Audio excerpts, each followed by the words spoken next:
Good morning everyone. नमस्ते बच्चों। मैं सब कुछ रहा बच्चों। Myself Jebin Om Prakash, faculty of department of mathematics under the faculty of education and mathematics. Today I am going to deal with some concept of conformal mapping, in which I taught you one more theorem on conformal mapping, which are the subject of complex analysis and which are taught in BSc BEd PCM 8th semester student. These are the lesson planning. These are the steps for planning a lesson, and these are the components of lesson plan. Today, I am going to taught you the sufficient condition for a function to be conformal with the help of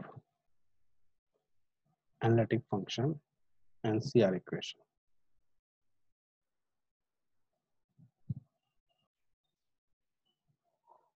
The sufficient condition for a function, complex valued function w equals to f of z to represent a conformal mapping is that the function is to be analytic of that reason. The function is to be analytic of that reason.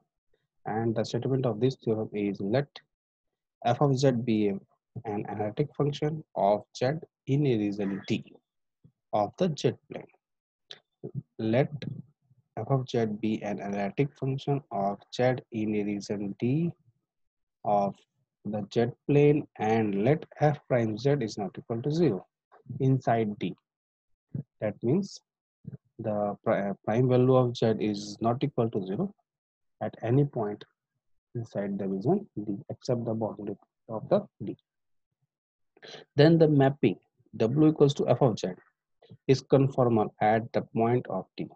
At the points of D. That means all the points of D.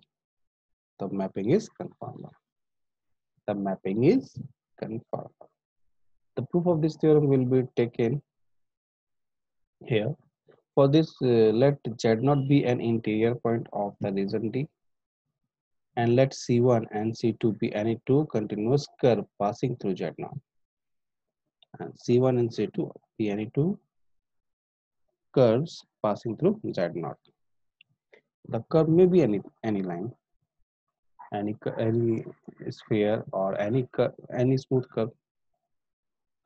That means that inside the domain D, we take two curves C1 and C2, which intersect each other and passes through Z0.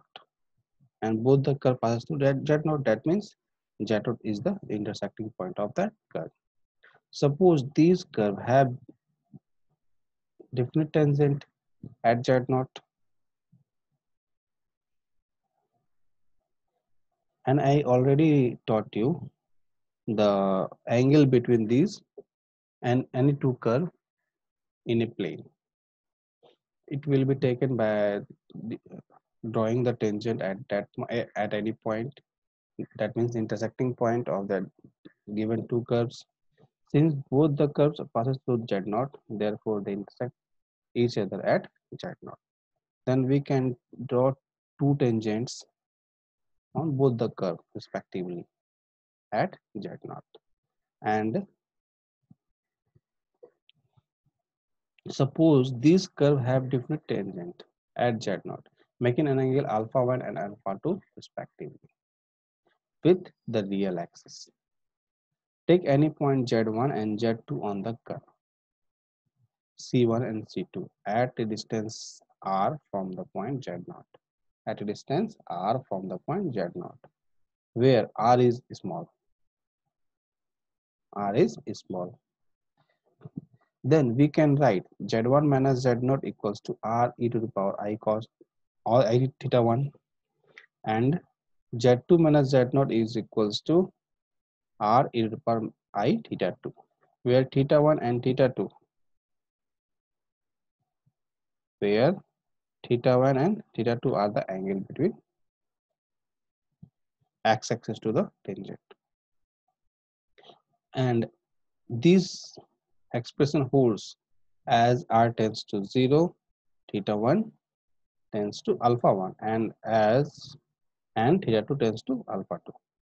Now at the point moves from Z0 to Z1 along C1. The point Z0 moves to Z1 along C1. The image point of the curve will be the image point of the curve will be now moving along omega 1. Moving along omega 1, the omega plane from W0 to W1. Similarly, as a point moves from Z0 to Z2, Z0 to Z2, Z0 to Z2, as previously Z0 to Z1 along C2, along the curve C2, this one, the image point moves omega 2, omega 2, capital omega 2, when from omega naught to omega 2, from omega naught to omega 2.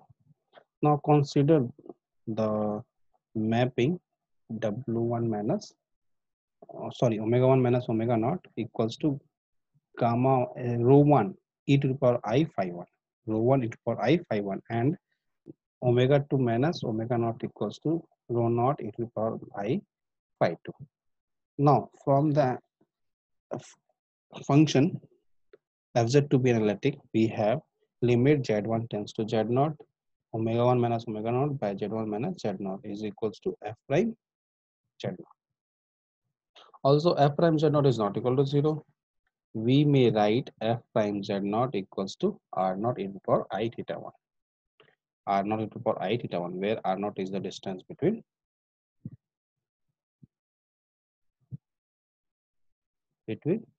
omega naught to W naught.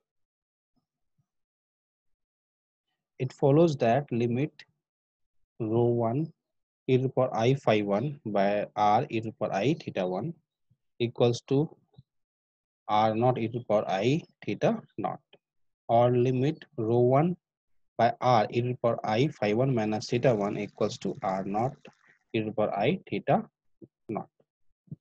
Therefore, on comparing, we have phi 1 minus theta 1 is equal to theta naught.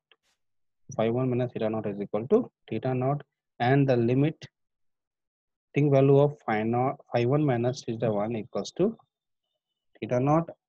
This implies that limit phi 1 equals to limit theta 1 plus theta naught, which is equals to alpha 1 plus theta naught, which is equals to alpha 1 plus theta naught.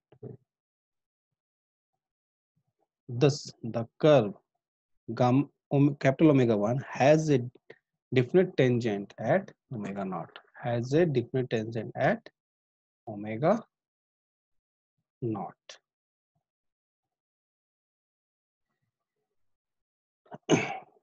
Making an angle alpha 1 plus theta naught, alpha 1 plus theta with the real axis. Similarly, it can be shown that omega 2, capital omega 2 has a definite tangent at omega naught, making an angle theta 2 plus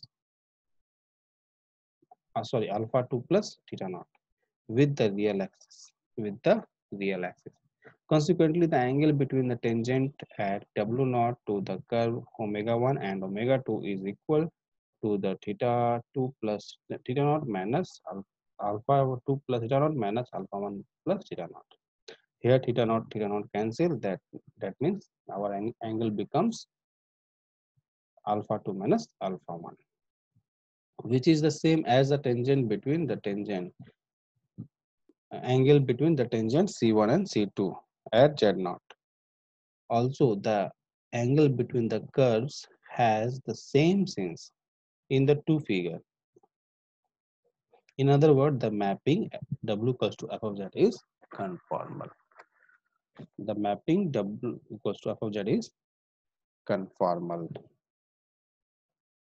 Hence, our theorem proves the required result.